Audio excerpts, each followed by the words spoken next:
Alright, welcome to Qing City's underground black market, where our boy Yi Lin is making a very important pit stop. And just like that, without batting an eye, he's here to offload a kidney and a cornea too. The shady doctor is clearly fed up. This kid sold a whole shopping list of organs already. Seriously, he's barely got anything left. But our guy, Yi Lin, plays the tragic card, claiming it's all for his seriously ill sister, making it sound super dramatic. The doctor, with a giant cleaver no less, gets ready to do the deed while Yi Lin just chills, telling him to go for it. Afterward, he limps out, looking utterly miserable, complaining about his knee and hip joints like he's actually suffering. But plot twist, as soon as he's alone, he rips off the bandages, revealing absolutely nothing. He's totally fine, not a scratch. Turns out, our boy has an insane body regeneration ability, healing instantly with a golden glow. He counts his freshly earned cash with a sly grin.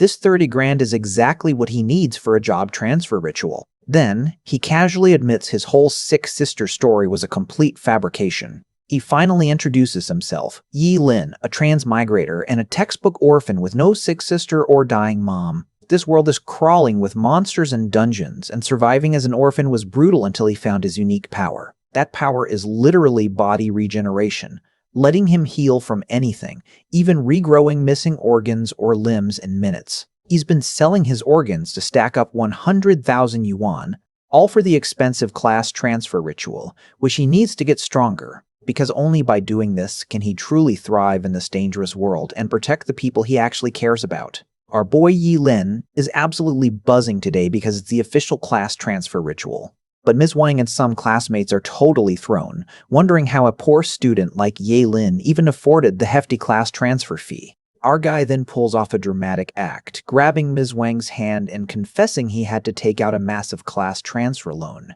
The other students are already writing his obituary, fretting he'll be stuck in eternal debt if he gets a useless support class. Ms. Wang, now full of sympathy, gives Yi Lin a pep talk and sends him off, which he gratefully accepts with a subtle smirk. Inside, the grand ritual arena is packed, with all eyes on the glowing altar of destiny. The principal officially kicks things off, calling the next student forward. First up is Gao Dayu, and the students instantly start gossiping about his non-rich background and hoping he avoids a useless support class. Gao Dayu bravely steps up, placing his hand on the radiant class transfer orb. And just like that, the orb spits out his class, A-rank poultry breeder. The crowd sighs. Another support class bites the dust. The principal, ever the optimist, tries to lighten the mood for claiming there are no useless classes, only useless people. Next, the entire crowd erupts as the legendary Zhuge Nini makes her entrance. Everyone's practically screaming Goddess Nini forward, worshipping her like the absolute queen she is. The principal offers his good luck, and Nini, radiating confidence, thanks him before her moment of truth. Then, boom! The orb explodes in a blinding flash of fire, forming a majestic phoenix and revealing an SS rank class. Talk about a grand entrance. The principal is absolutely ecstatic, screaming in joy about Qingchun Academy finally having an SS rank fire mage. All the other students are losing their minds, with some fanboying over Goddess Nini and one even feeling unworthy to admire her now that she's SSS rank. Our new analytical student observes that an SSS-level mage can rival an entire army, acknowledging Zhuge Nini's immense luck. The principal, now all pomp and circumstance, tells Zhuge Nini her SSS rank is a huge deal and promises a special training plan just for her. Next up is our boy Yi Lin, walking past Zhuge Nini, while other students whisper about how a poor student like him is even here, let alone with a class change loan. Yi Lin locks eyes with Zhuge Nini, silently declaring to himself that he's not about to be her side character in this story. This is the moment Yi Lin has waited for to defy fate and not live a miserable life. It all comes down to this one choice. He reaches for the class change artifact, his eyes glowing an ominous red, ready to seize his destiny. Instead of a simple light, a massive, ethereal blue dragon roars into existence above the arena, stunning everyone. Our boy Yi Lin gets absolutely imbued with this powerful blue energy, crackling all around him as he transforms. The crowd is utterly flabbergasted, wondering how a poor student managed to get an SSS class with just a loan. Even Juganini, the SSS rank fire mage, is left wondering if Yelin could possibly also be in SSS ranks. The principal's jaw drops yet again, realizing this is another unprecedented anomaly beyond his wildest dreams. Our boy just stands there radiating power, while the principal stammers, completely at a loss for words. Finally, the principal booms the announcement, Yilin, combat class SSS level, Forbidden Curse Master. The crowd goes wild and instantly questions the Forbidden Curse Master part. Even the principal is reeling from the announcement, clearly shocked that our boy is an SSSS level Forbidden Curse Master. But the other students immediately start mocking Ye Lin, calling his SSS rank a death sentence, claiming Curse Masters never live past 25. Even Juganini, the other SS rank, dismisses our MC, calling his fate a shame and hinting that poor kids shouldn't mess with class changing. Surrounded by a chorus of mockery calling him the most useless SS class and a short-lived freak, our boy just stands there, soaking it all in. The principal tries to comfort our MC, calling him a good kid, but hinting at the grim fate of Curse Masters, then advises him to burn brightly. Yi Lin, playing along, asks the principal if the rumors about Curse Masters dying before 25 are actually true. Our MC thanks the principal, pledging to burn bright and bring honor to the school, completely faking his sincerity. The principal, fooled, promises a special training plan for him and Juganini. Once alone, our boy smirks, taking off his glasses, thinking about how his immortality makes all their worries about Curse Masters dying young irrelevant. With the class-changing ceremony over, students trickle out of the academy, the drama seemingly concluded for the day. Our tired boy just wants to go home and get some sleep after all that emotional roller coaster. Suddenly, Juganini's voice calls out, stopping him in his tracks. Juganini, now in a different, more casual outfit, suggests they team up, claiming she just doesn't want him to die too quickly as a curse master. Our MC politely declines, saying thanks for the concern, but I'll pass. Juganini, clearly annoyed, calls him a stubborn idiot heading for death before storming off. Our boy walks away, finding the whole exchange so weird. Right after becoming an SSS rank Forbidden Curse Master, our boy Yi Lin runs into a group of bullies, led by Blondie, who still thinks he's hot stuff. Yi Lin is already annoyed, thinking about how Juganini's actions somehow dragged him into this mess and just wants to go home. But Blondie won't let up, mocking Yi Lin's supposed SSS rank status and offering him a pathetic security guard job at G-Corp if he calls him daddy. His cronies join in, laughing and telling Ye Lin to kneel, completely underestimating the SSS rank they're facing. Blondie crosses the line, threatening Yi Lin with the G-Corp job and then insulting his dead orphanage family. A huge mistake. Yi Lin's eyes darken, and his hand begins to show the telltale signs of his burning reincarnation curse activating, ready to teach these idiots a lesson. His pupils glow with an intense fiery red as the forbidden curse energy surges, unnoticed by the other students nearby. Yi Lin raises his cursed hand, warning them that they forced him to act, as the bullies suddenly panic, realizing he might actually use a forbidden curse. Enraged, Yi Lin screams for them to never speak of his family again, his curse fully activated and twisting his body. With one swift unseen move, Yi Lin's power blasts the bullies, sending them flying through the air like ragdolls. They crash to the ground, disoriented and terrified, realizing the true horror of a forbidden curse master and accusing Yi Lin of being insane. Yi Lin stands calmly amidst the destruction, his hand still glowing, and casually challenges them. "Come at me." But it's too late. The bullies, now completely terrified, scramble to their feet and flee, screaming for help as Ye Lin's curse looms. Yi Lin watches them run, scoffing at their cowardice. "Chich, what a bunch of trash," ran off with just one move. As he walks away, the ground scorched from his attack. Ye Lin feels the familiar ache of his curse, his duodenum feeling scorched, a reminder of the price of his forbidden power. Meanwhile, the mighty Juganini is still talking down on Ye Lin, thinking he's just some unstable curse user who got lucky. The night falls after all the drama, but the city keeps buzzing. Back home, our boy Yi Lin is doing his homework, which involves researching his new forbidden curse and its peculiar organ sacrificing methods. He quickly realizes that while a duodenum gets you a lightning bolt, a full heart could summon Chaos God Thunder, potentially at the cost of his own life. The next morning, the side effects of his rapid body recovery from using the curse are kicking in. Yi Lin is spinning and seriously tired. Elsewhere, Blondie, aka Jiling Yu, is having a massive tantrum with his dad, Elder Ji, demanding revenge for Yilin killing him. But Elder Ji is a smart cookie. He knows killing an SSS rank curse user is too risky, especially one who's emotionally unstable enough to use forbidden spells over insults. Instead, Elder Ji tells Blondie to target Yilin's weakest spot, his poor background, by using their family's greatest advantage, money. The next day at Qingcheng Academy, things seem back to normal except they aren't. Yilin strolls in, still sleepy from his powers, while other students gossip about him becoming an SSS rank curse user and teaching Jiling Yu a lesson. Suddenly, Blondie appears, acting all buddy-buddy, offering Yilin breakfast in a shocking display of friendliness.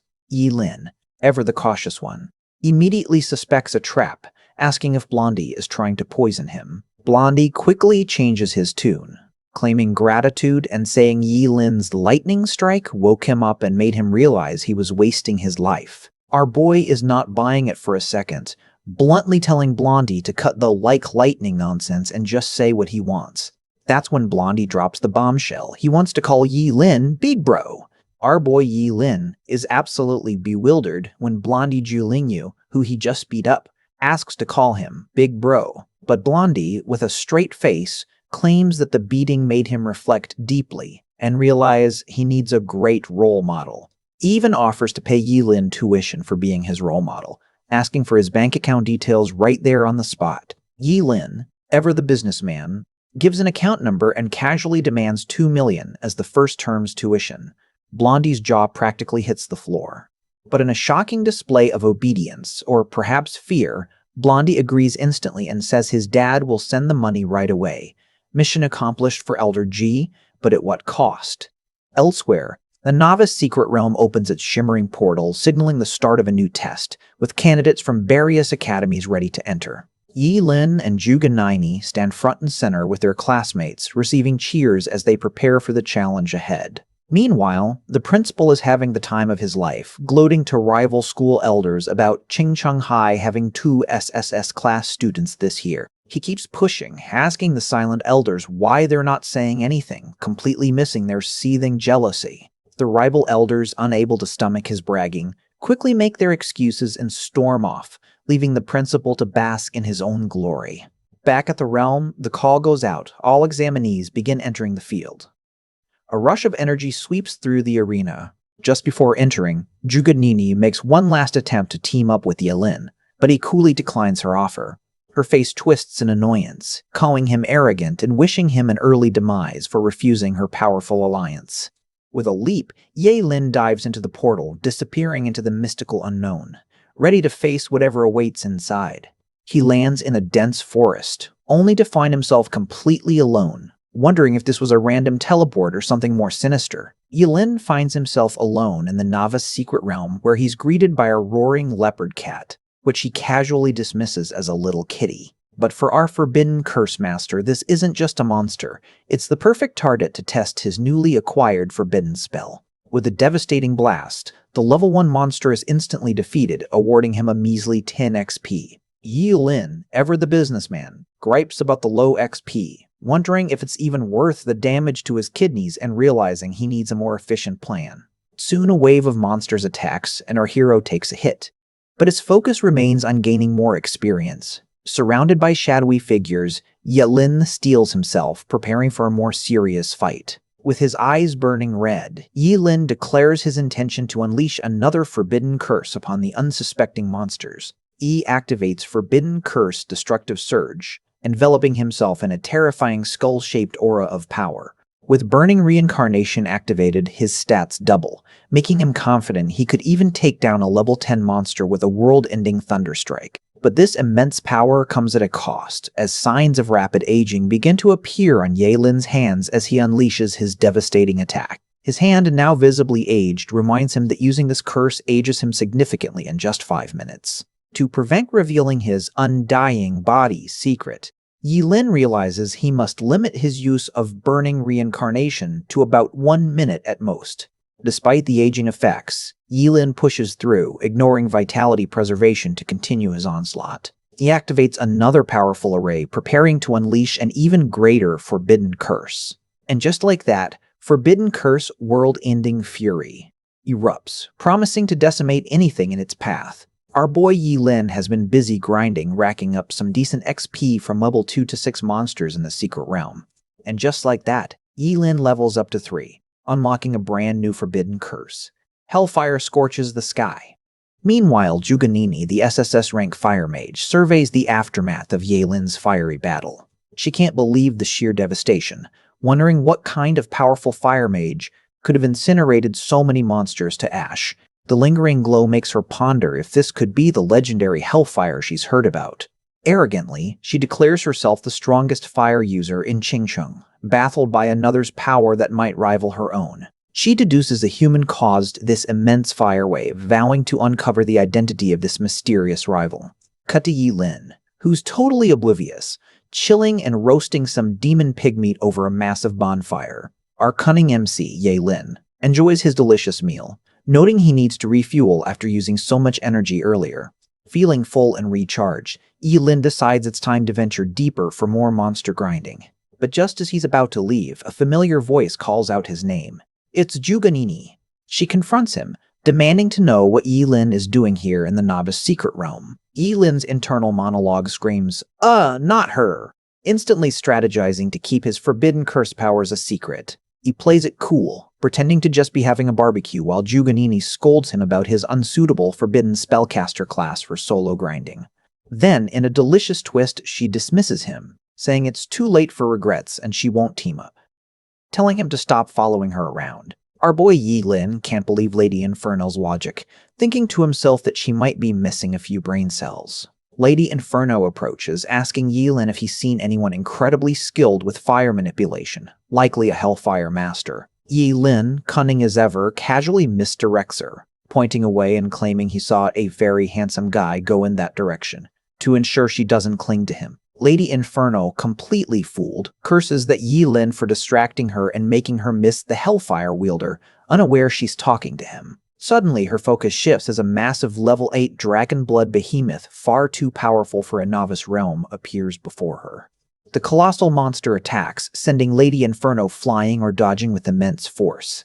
Panicked, she realizes a grim reality. A level 8 monster is here, and there's no way she can win this fight. She wonders about Yi Lin, quickly dismissing him as a coward who's undoubtedly run far away by now. Despite the overwhelming odds, Lady Inferno unleashes a powerful fireball storm towards the behemoth. Her concentrated fireballs explode upon hitting the monster, creating bursts of flame. Yet the dragon blood behemoth pushes through the explosion, seemingly unfazed and still charging aggressively. Gathering her remaining strength, Lady Inferno stands defiant, vowing to fight to the end. As she prepares another attack, she channels even more powerful flames, launching a relentless barrage of fiery projectiles. Her intense fire blast strikes the behemoth directly, seemingly engulfing it. But Lady Inferno's wide-eyed shock suggests her most powerful attacks still haven't been enough to put down the formidable monster. Turns out, even an SS rank fire mage like Juganini can get completely rocked by a level 8 dragon blood behemoth.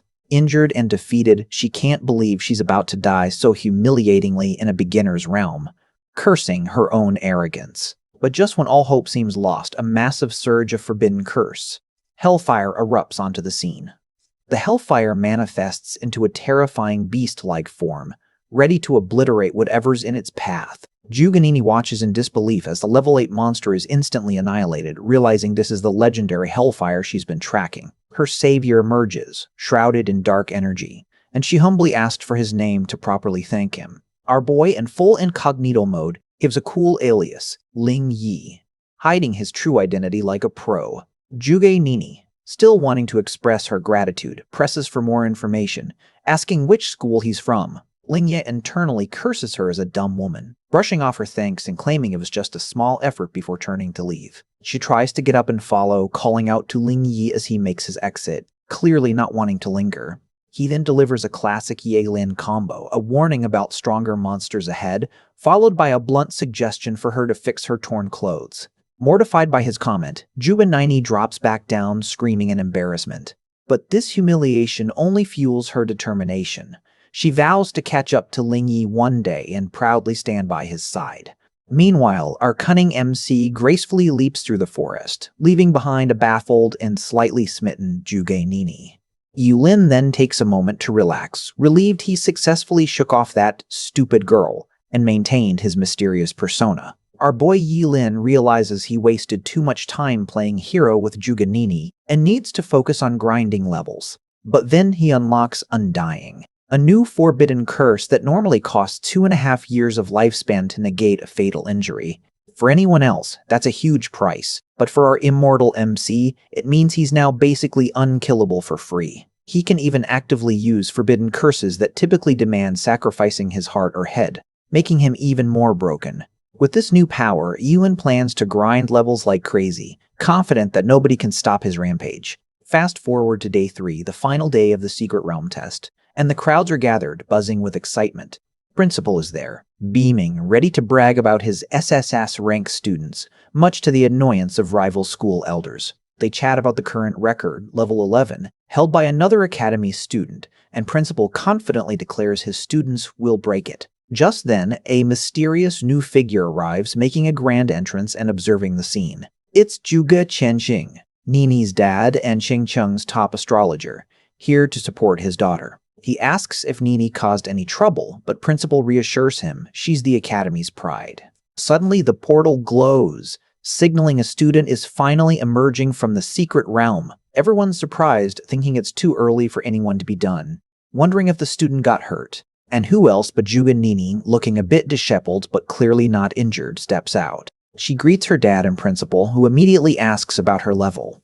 Juga Nini emerges from the secret realm, proudly declaring her level 12 status as an SSS rank fire mage. The other school elders are absolutely floored by her insane level, while our principal is beaming with pride. Her father, Juga Chenxing, chides her for not staying longer to hit level 13, but Nini just found it boring, claiming the XP was too low. Turns out, she only left the secret realm early for one reason, to hunt down Ling Yi and make sure he won't escape her this time. Meanwhile, our boy Yi Lin is still deep in the secret realm, sneezing suspiciously.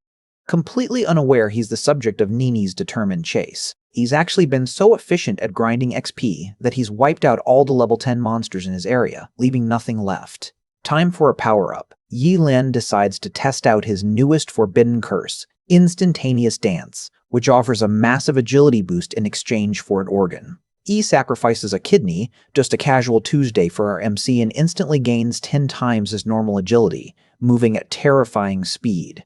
Feeling like an absolute speed demon, Yi Lin declares, "This feels ficking awesome. Let's go," and dashes off to find more monsters.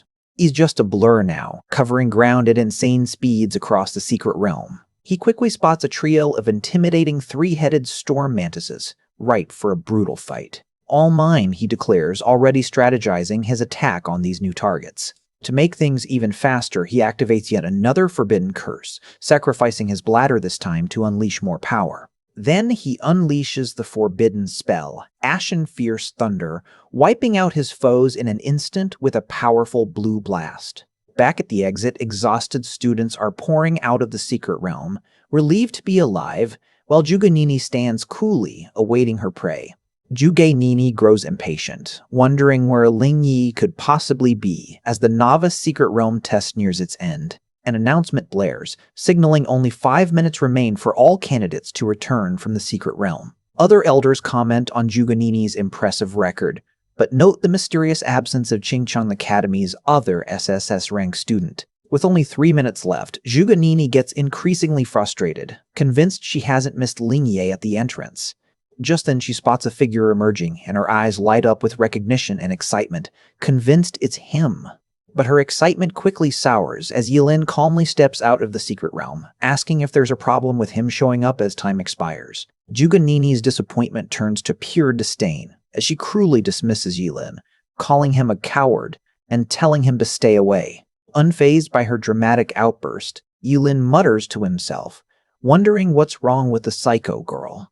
Meanwhile, the principal rushes over to Yilin, eagerly asking what his final level is after the test. Yilin calmly reveals his astonishing level, a shocking 16, The news sends shockwaves through the observing crowd as level 16 completely shatters the previous record of level 11 in the novice secret realm. The principal calculates the math, explaining that 120,000 XP is needed for level 16, with level 10 monsters only granting 100 XP each. The other students are dumbfounded, realizing this means Yi Lin single-handedly took down 1,200 level 10 monsters, deeming it impossible. The principal, beaming with pride, slaps Yi Lin on the back, declaring him the true glory of Qingcheng Academy. Juga Nini, looking utterly disgusted, can only stew in annoyance as everyone praises Yi Lin's impossible achievement. The elders are totally shocked by Yi Lin's SS class reveal, confirming he's a forbidden curse master.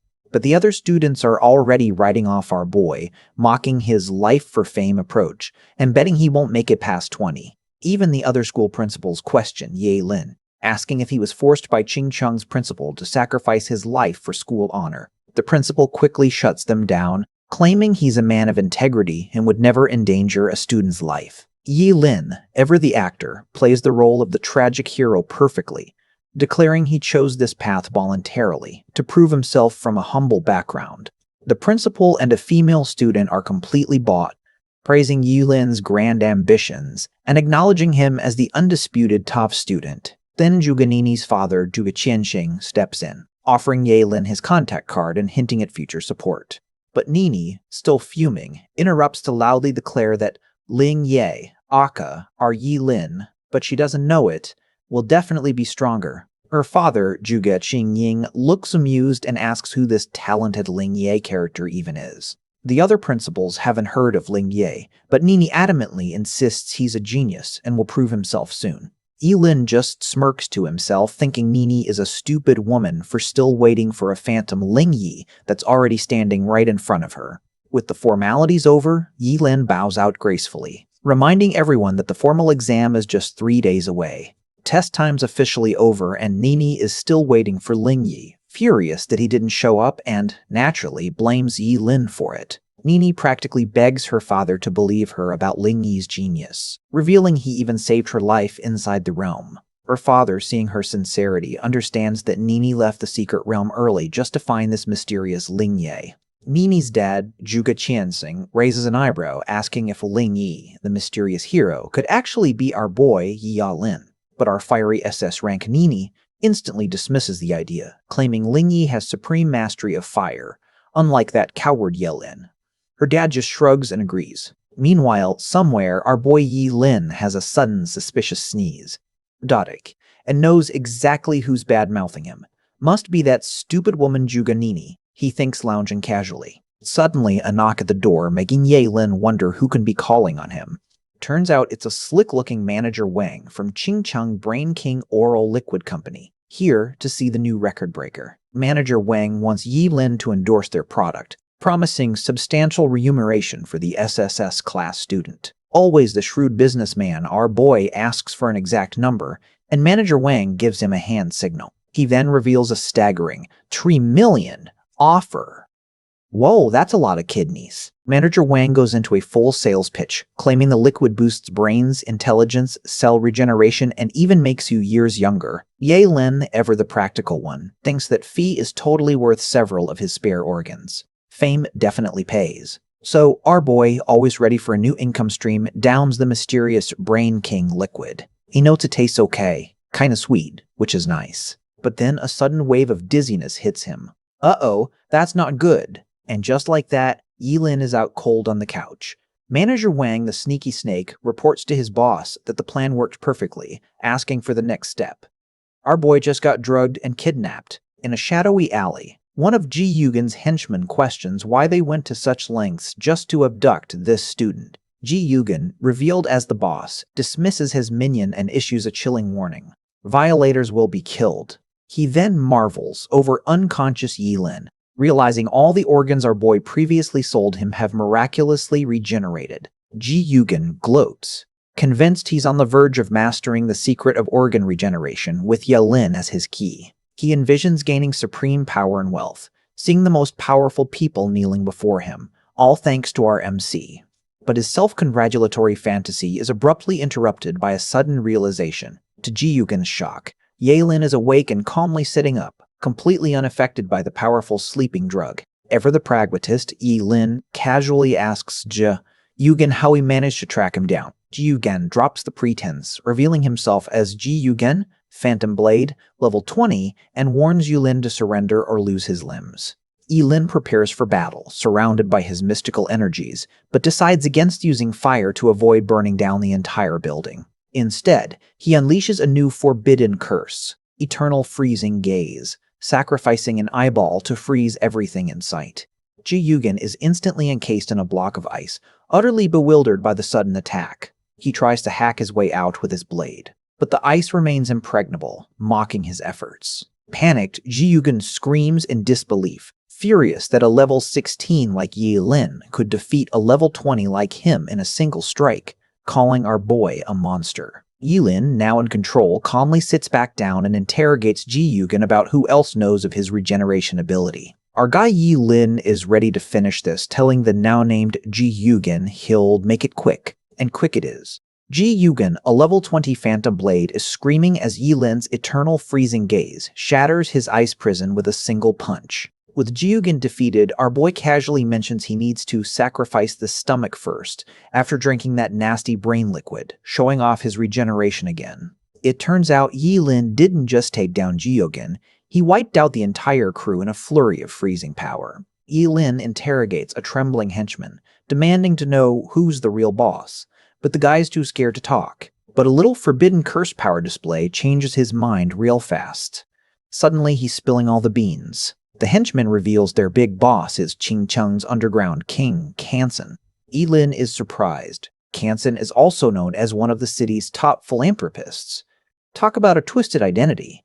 This just got complicated. Meanwhile, in the Qing Cheng underground black market, the real boss, Kansen, is introduced, looking quite menacing. Kansen is fuming, asking his subordinate why Zihu, Ji Yugen's real name, has gone missing and how they lost a poor student. His henchman reports the farmhouse where Ji Yugen was holding Yi Lin is now burned to ruins by a powerful job holder, completely unaware it was Yi Lin himself.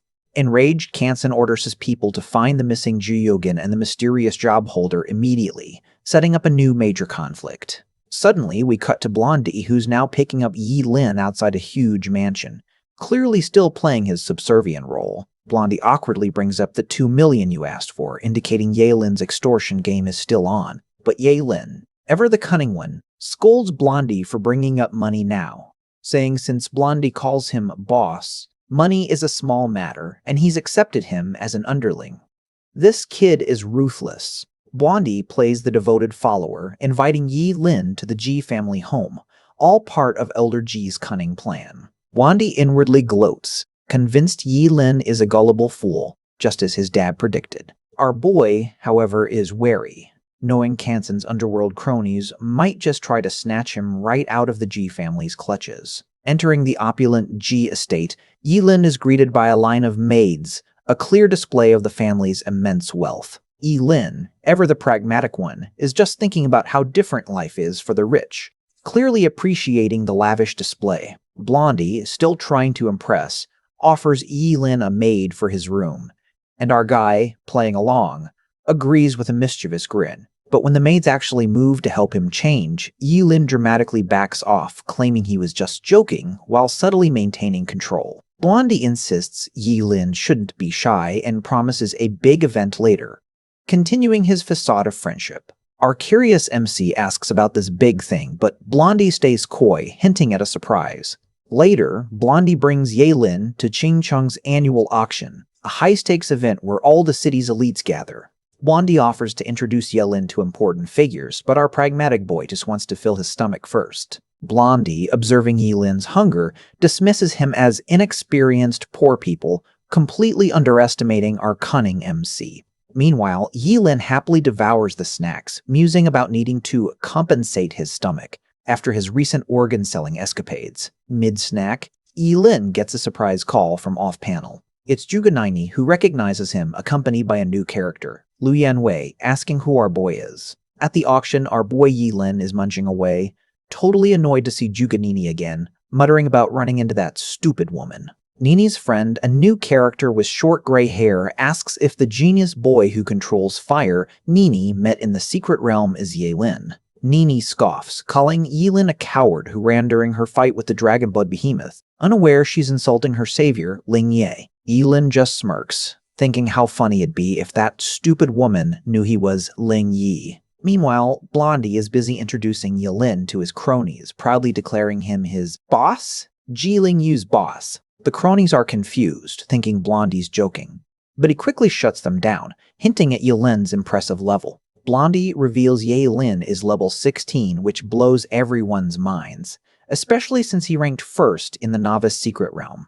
Our cunning MC acts humble, offering insights on leveling up and wishing he could help them outside the city before the big exam. The cronies are hyped, but Blondie reminds them it's forbidden to leave the city with strong players before the exam. Yelin then casually mentions his high level but laments his lack of good equipment, setting up his next move. Blondie, always eager to please, immediately catches on, realizing Yelin wants gear to help them level up later. Without hesitation, Blondie promises equipment? That's easy. He assures Yelin he'll bid on any equipment our guy wants at the auction, all in exchange for leveling assistance. Yelin's eyes gleam red as he asks, really? With a knowing smirk, watching Blondie fall right into his trap. Blondie confidently confirms, believing his dad, Elder G, will cover any cost if it improves his big exam performance.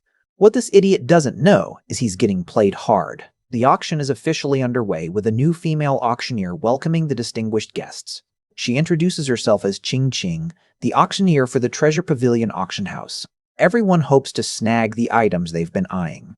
Or so the auctioneer says as the room fills with eager bidders. First up is an epic fire-typed skill scroll, perfect for mages. Starting at 500,000, a tempting offer. Bids fly fast. From 510,000 to 600,000 in a flash, as the crowd gets competitive. Then Mr. Juga, a VIP with a serious look, casually drops the 3 million bid, stunning the entire crowd. Our boy Yelin internally muses about Juganini's dad splurging on skill books, while he himself, a forbidden curse master, needs no such trivial scrolls. Yelin, ever the strategist, tells Blondie, Jie Lingyu, to bid on anything useful for his Chengying swordsman class, to save his life when it matters. Next, Ching Ching brings out an exceptionally rare item, sparking new interest in the room. It's the Huanglong Ruyi ring, boosting spiritual attributes by 30 and granting dragon possession, starting at a cool 2 million. The bids are already soaring past 3 million for the rare ring, showing its immense value. Yelin, still munching on snacks with a tiny fork, commands Blondie to place a bid on the ring, seeing its immense value. Blondie, ever the obedient pawn, asks his dad, Elder G, who is also present, to place a bid on the ring.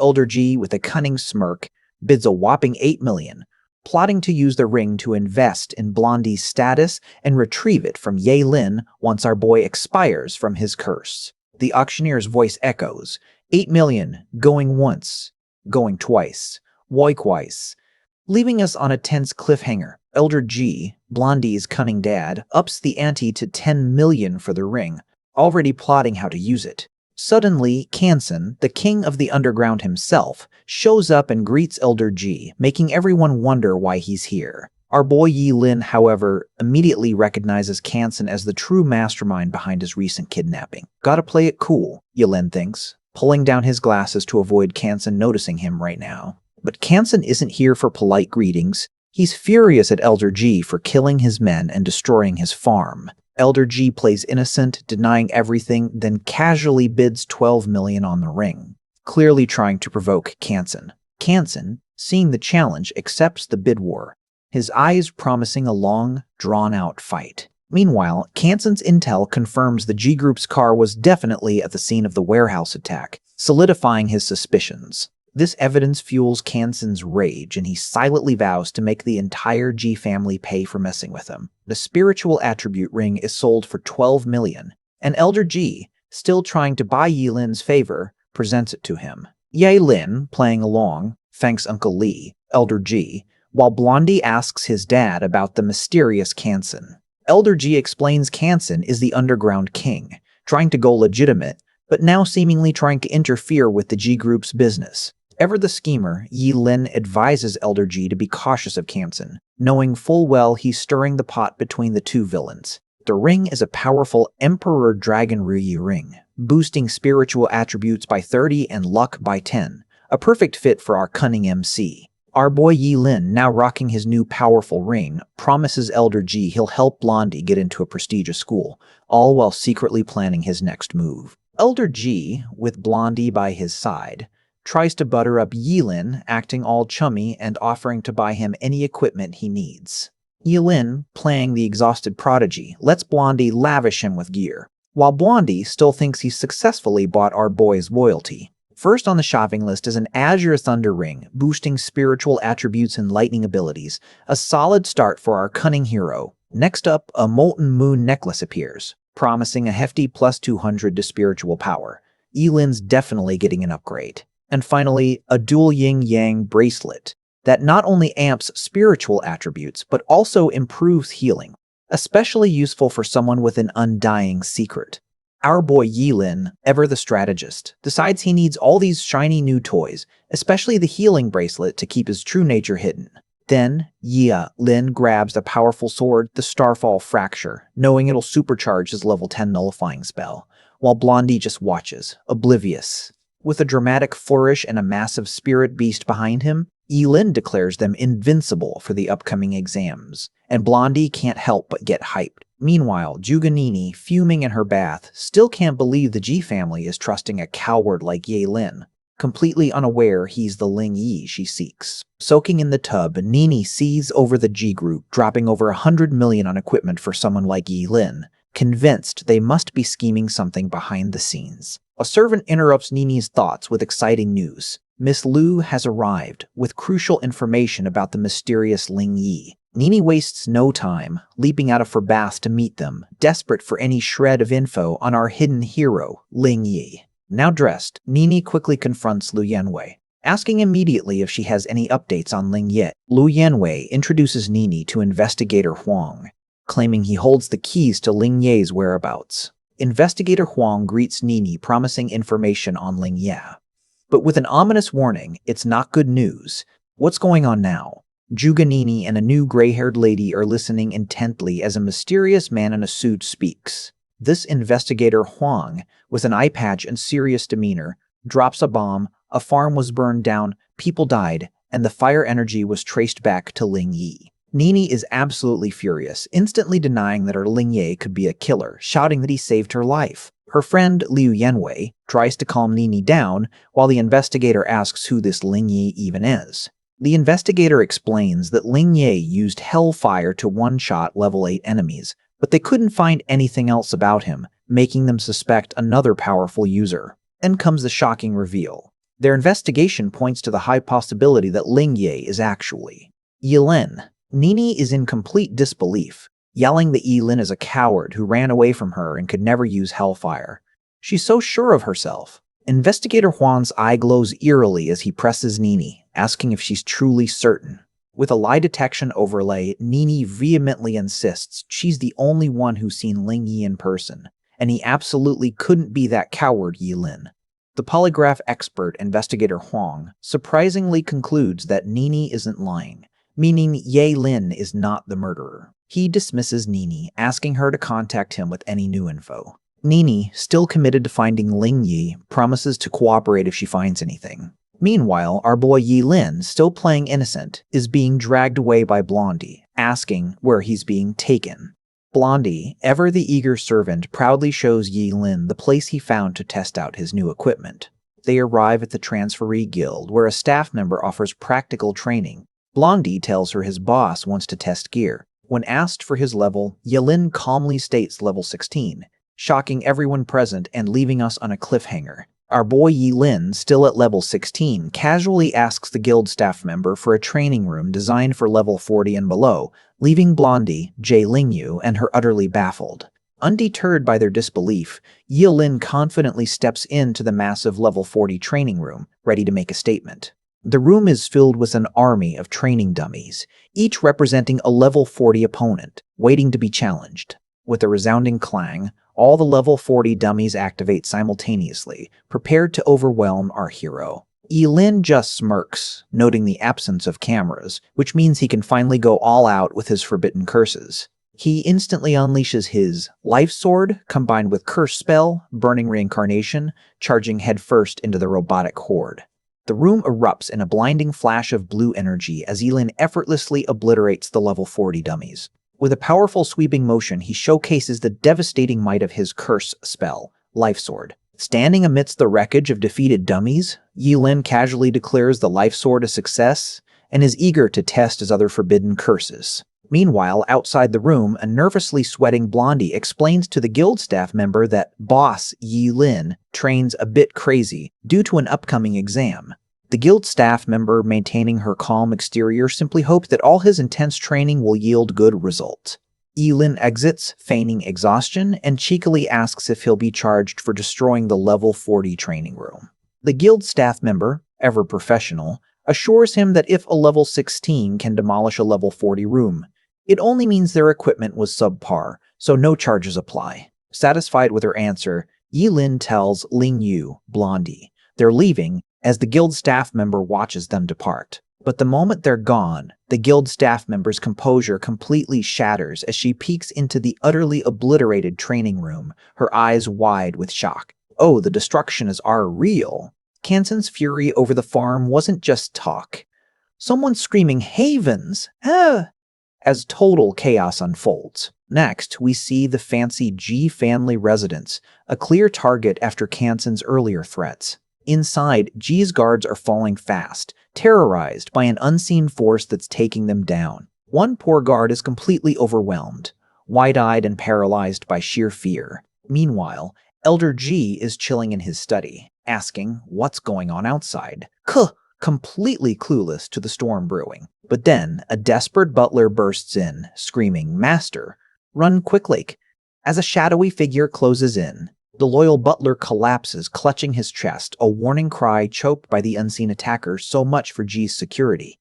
Finally, Kanson, the underworld king, reveals himself with a chilling, "Mr. G, we meet again," standing over the fallen butler. Elder G, now facing the music, points a pitiful pistol at Kanson, yelling his name in pure terror. But our boy Kanson is too fast. He effortlessly disarms and throws Elder G like a ragdoll.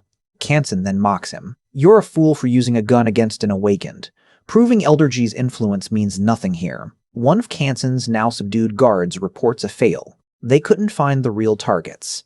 Kanson, furious about Blondie's escape, calls his man trash, but decides to keep Elder G alive for a little longer, meaning more torture. Meanwhile, completely oblivious to his home's chaos, Blondie walks with Yilin, wondering about a mere power outage.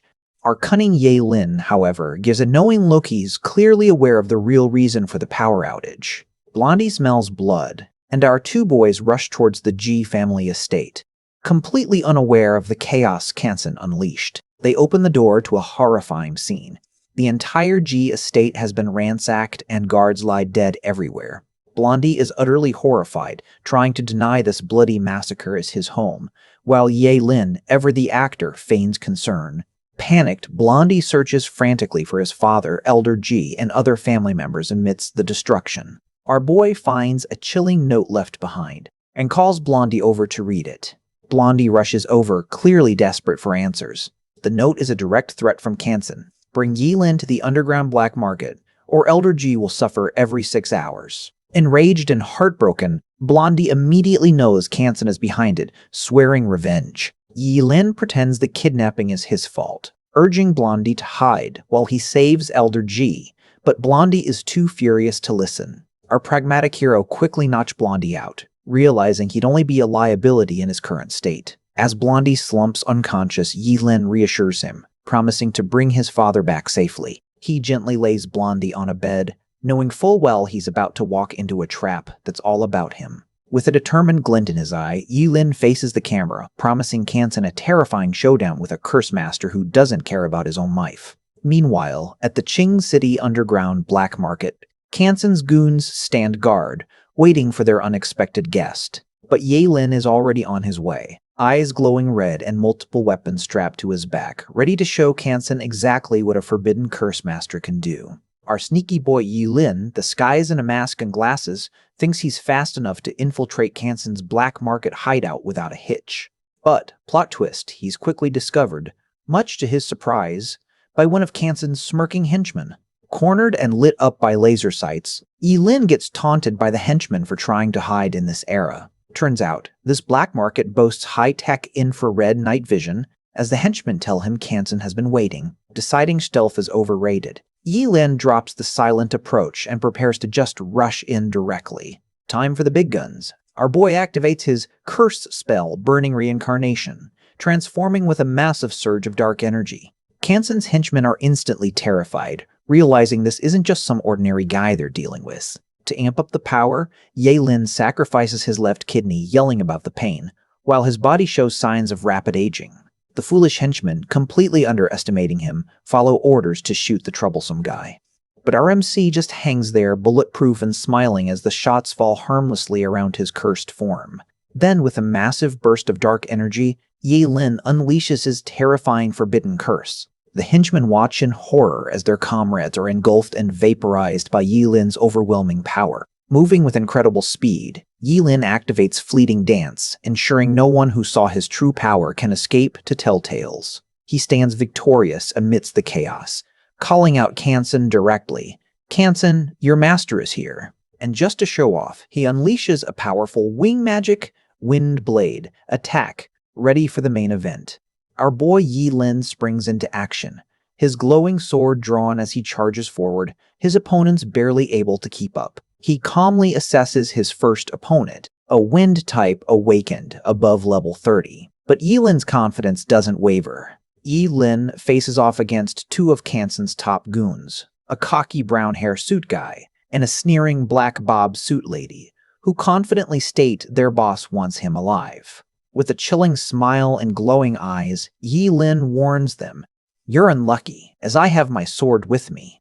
He instantly activates Starfall Trace and Curse Spell, TRH spell, Life Sword, taunting them, "Come on, let's see how many times I can stab you." Brown hair suit guy tries to counter with a wind magic, Dragon Pistol, but Yilin is already too fast. Yilin lands his first sword attack, a blur of motion too quick for his arrogant foe to fully comprehend. Just as he strikes, Black Bob's suit lady ambushes him with a Wind Blade from behind, thinking she caught him off guard. But Yilin effortlessly dodges, unleashing his second sword with incredible speed, leaving his attacker shocked. His enemies, surprisingly unscathed, mock him, with Black Bob's suit lady asking, "Boy, you're fast, but are you aiming to scrape me?" "Ha ha!" Yilin just smirks, telling them, "Don't worry, just wait. You don't know about my sword skills yet." He's just warming up. Then comes the third sword, a powerful strike aimed at the brown hair suit guy who struggles to defend. Without missing a beat, Yilin unleashes his fourth sword, as both opponents find themselves overwhelmed by his relentless assault. In a dizzying flurry, Yilin hits them with fifth sword, sixth sword, seventh sword, and finally eighth sword, his speed becoming truly terrifying. Brown hair suit guy screams, "Seventh brother," in shock, realizing Black Bob's suit lady has likely been caught by Yilin's devastating final strike. Our boy Yilin, looking a little winded, admits the eighth sword attack was intense, but he's far from done. The cronies on the ground are absolutely shocked by his power, wondering what kind of forbidden sword technique this is. Yilin just gives a chilling, simple reply. They don't need to know anything at all. With another swift and brutal move, Yilin takes down one of the powerful subordinates, who screams about fifth brother being hit. Another crony, completely terrified, screams that Yilin isn't human. He's the devil himself. And honestly, with Yilin's ominous silhouette surrounded by red and blue energy, who could blame them for thinking so? Our boy just casually points a finger, seemingly ready to unleash yet another devastating curse. Standing composed amidst the mangled forms of his opponents, Yilin coolly declares that no one here will leave alive tonight. Suddenly, a wall explodes, signaling more unexpected trouble for Kansen's remaining crew. Before Kansen's last few men can even react, Yilin's curses spread, making them scream in terror that he can't be killed. Yilin, relentless, unleashes a rapid succession of first sword and second sword attacks. He effortlessly takes down another subordinate, leaving a literal path of destruction as he continues his hunt up the stairs. Despite looking a little battered and aged from his curse, Lin casually tells the last fleeing crony not to run, because he has to count again. That's when the black market's #1 fighter, level 42 Zhai Shuqi, makes his grand entrance, surprised anyone would dare cause trouble here. Zhai Shuqi, seeing Yelin's condition, questions what secret the kid holds to still be standing after taking such severe damage. Zhai Shuqi taunts our guy about the heavy axe he's holding, completely oblivious to the real power he's up against. Lin, wielding his glowing dual swords, makes it clear he's done playing nice, threatening to study Jiqi after he's defeated. Then, boom! Lin's curse magic strikes, tearing through the floor with a powerful energy burst. Our boy activates Curse Spell, Burning Reincarnation, and Fleeting Dance, powering up to face the level 42 opponent. Zhai Shuqi, seeing the life-draining curse in action, mocks Lin for sacrificing his life force, thinking he has the clear advantage. But our boy is relentless and incredibly fast, unleashing a flurry of sword strikes that pushes Zhai Shuqi back with insane speed. Zhai Shuqi finds himself overwhelmed, forced to desperately defend against Lin's continuous, blindingly fast assault. Just when it seems Lin has the upper hand, he takes a brutal hit, bleeding from the mouth and acknowledging the strength of a level 42 awakened. Zhai Shuqi, ever confident, taunts Lin about being a curse master who uses a sword, and dismisses his sword skills as far off the mark. Lin, focused and determined, ignores the mockery and prepares to dodge the next deadly blow. Suddenly, Zhai Shuqi is sent flying backward with a powerful impact, smashing into the wall. Zhai Shuqi tries to play it cool, claiming he was just warming up even as he sprawled on the ground after Lin's strike. Lin, however, acknowledges a slight weakness. His sword skills still need work against a true close combat expert like Jiqi. But who needs perfect sword skills when you can heal instantly? Lin recovers in a flash, ready to unleash his true potential. Forced to go all out, Lin prepares to sacrifice his organs, tapping into his immortal body's full terrifying power. Our guy Lin unleashes a devastating world-destroying thunder curse, ready to end this fight right here. Zhai Shuqi, Kenson's top warrior, stares in pure disbelief as Lin's overwhelming power washes over him. Lin's attack shatters the very ground beneath them, leaving Zhai Shuqi no choice but to scream impossible at the unstoppable force. In a flash, Zhai Shuqi's body begins to disintegrate from the curse, proving that no level 42 warrior is a match for a true forbidden curse master. Lin stands victorious over the remains, coolly musing that his sword skills might not be perfect, but his thunder certainly gets the job done. But victory comes with a price. Lin feels dizzy and exhausted, having sacrificed too many organs at once to fuel his powerful curses. Meanwhile, Kanson is chilling in his lavish bedroom with his companion, completely clueless and confident that Zhai Shuqi has already handled the little intruder. His companion offers him a delicious treat, setting the perfect, unsuspecting scene for our boy to crash the party. Suddenly, the room explodes and a slightly battered but determined Lin bursts in, demanding to know where Elder Ji is. Kanson, shirtless and surprised, snaps back, demanding to know what happened to Zhai Shuqi, and arrogantly calling our hero a little brat. Lin's answer is swift and brutal. Dead, and you will be next. He launches himself with lethal intent at the crime boss. Kanson, still utterly arrogant, just laughs, dismissing Lin as an unworthy opponent who couldn't possibly harm him. The king of the underworld demonstrates his strength, grabbing Lin with a heavy power-breaking grasp and lecturing him about not messing with Kanson. Kanson then contemptuously tosses Lin's torn hoodie aside, declaring he's wasted enough time on this brat. But just as Kanson turns to walk away, he realizes with a shocked "huh" that Lin has completely vanished from his grasp. Lin, bruised and recovering, faces down Kanson himself, who is utterly shocked to see our boy still alive. Kanson stares in disbelief, stammering "You are not dead?" as Lin's immortal body kicks into gear. Lin just grins, ready for more fun, and declares he hasn't had his fill yet as he prepares to sacrifice his left eye for a new curse. With a chilling glow, Lin activates his terrifying curse spell, Eyes of Eternal Freeze. Kanson screams in horror, realizing he's completely frozen and unable to move, trapped by the curse. Lin wastes no time coldly interrogating the frozen Kansen. Speak. Where is Uncle G? Despite being frozen, Kansen defiantly refuses to spill the beans, muttering, I won't tell you. Problem is, Yelin doesn't take no for an answer, and the curse makes Kansen's arms painfully disintegrate as he screams. Just like that, Kansen's arms are gone, crumbling to dust as Yelin stands his ground, unfazed. Suddenly, a female subordinate appears, pointing a gun at the now bound and gagged Kansen, threatening to shoot him if Yelin doesn't stop. Yelin, ever the manipulator, mockingly asks if she wants to be righteous and if she intends to exchange hostages, noting how much Kansen has aged from the curse. From above, the female subordinate yells, Don't come closer, I'm going to shoot him. Yelin casually reiterates his offer to exchange hostages, but Kansen, despite his aged appearance, roars back, I don't need a woman to save me, get out of here. Enraged by his defiance and Yelin's mockery, the female subordinate unleashes her gun, aiming straight for our boy. Bullets rip through Yelin, but with his undying body, he barely flinches, ready for whatever comes next. The female lackey shoots our boy, while Kansen panics, yelling that you can't kill him. Problem is, they can't kill him, and our boy is already back on his feet, looking perfectly fine, much to the female lackey's shock. He just casually raises his hand, a blue curse energy swirling, clearly unharmed by the bullet. He hits the female lackey with a curse spell, freezing her weapon and making her realize she's outmatched.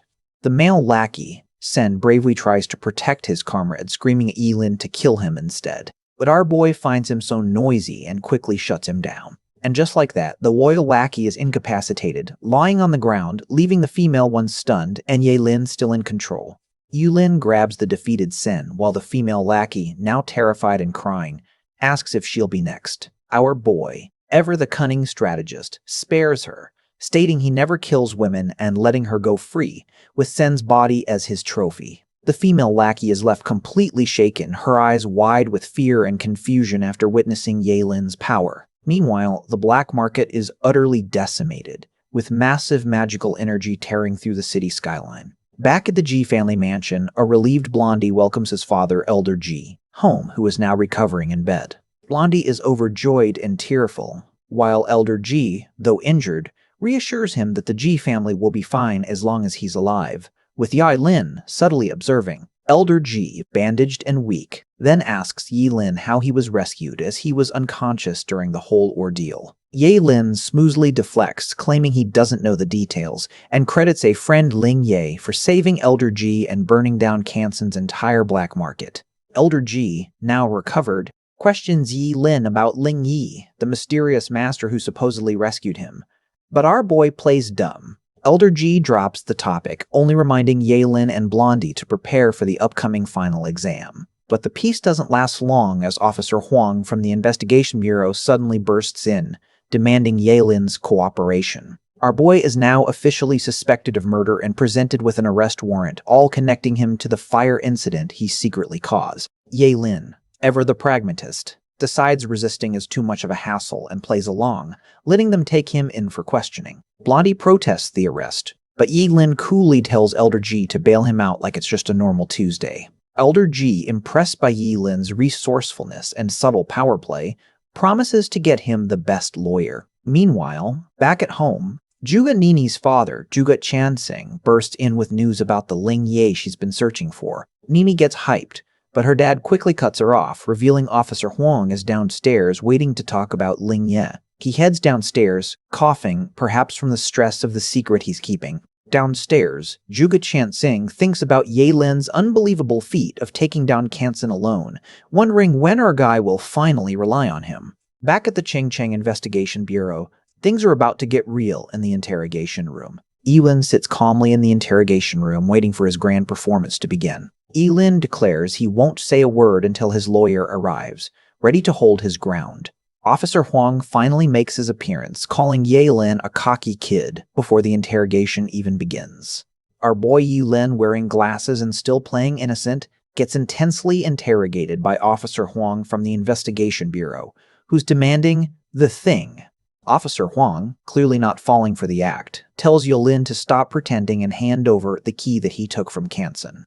Our guy Mr. G is stressed, wondering what key the interrogator is relentlessly asking about, as he truly knows nothing. Under pressure, he finally admits he has the key, but it's not on him, adding a clever threat that killing him means they'll never find it. The interrogator confirms Mr. G has the key, then grabs his hair, demanding he leaves them to it right after leaving the bureau. But the interrogator is a psycho, slamming Mr. G's head against the wall, proving he doesn't care about deals. After more brutal abuse, Mr. G gives in, agreeing to make a phone call, while the interrogator mocks his delay. On the phone, Mr. G looks absolutely furious and determined, vowing to make the interrogator pay 10 times back. Just 10 minutes later, Zhuge Qianxing arrives, much to the interrogator's surprise, cutting straight to the chase about the key. Zhuge Qianxing casually hands over Qianxing's key to the interrogator, telling him to leave, which he happily does. Mr. G is stunned that Zhuge Qianxing had Qianxing's key and wonders if he's caught in some big conspiracy, but still thanks him for the rescue. Zhuge Qianxing then drops a bombshell, telling Mr. G, "No, wait, our boy Yi Lin," that revealing his undying body secret would make him a target. Yi Lin is absolutely floored, thinking, he knows about my secret? What do I do now? Should I kill him? Yi Lin tries to play dumb, asking Undying Body, "What are you talking about?" hoping to bluff his way out. But Zhuge Qianxing isn't fooled, calling out the killing intent that flashed in Yi Lin's eyes and confirming his undying body with certainty. Zhuge Qianxing even comments on how weak Yi Lin looks despite his immortality, then offers for our boy to become his disciple. Yi Lin is shocked, but Zhuge Qianxing explains he doesn't have much time left and wants to pass on his legacy. Our boy Yi Lin looks surprised as Zhuge Qianxing implies a heavy responsibility. Zhuge Qianxing holds up a key, and Yi Lin asks if it's the one he gave to Qianxin. But plot twist, Zhuge Qianxing reveals the one Qianxin had was a fake. This is the real ancient apocalypse key. He explains that according to myth, this key can open the gates of the apocalypse, unleashing demonic beings and 7 ancient artifacts. These powerful artifacts are scattered across the world, each one containing unimaginable power. And the ancient apocalypse key is the very thing that unlocks these mythical gates. Then, Zhuge Qianxing asks if Yi Lin will become his disciple and help him complete this thing. Yi Lin, knowing his immortality secret is out, admits he has no choice but to consider, though he's not confident he can handle such a monumental task. Zhuge Qianxing laughs off Yi Lin's modesty, adding that there's one more thing he needs to entrust to our boy. What could it be?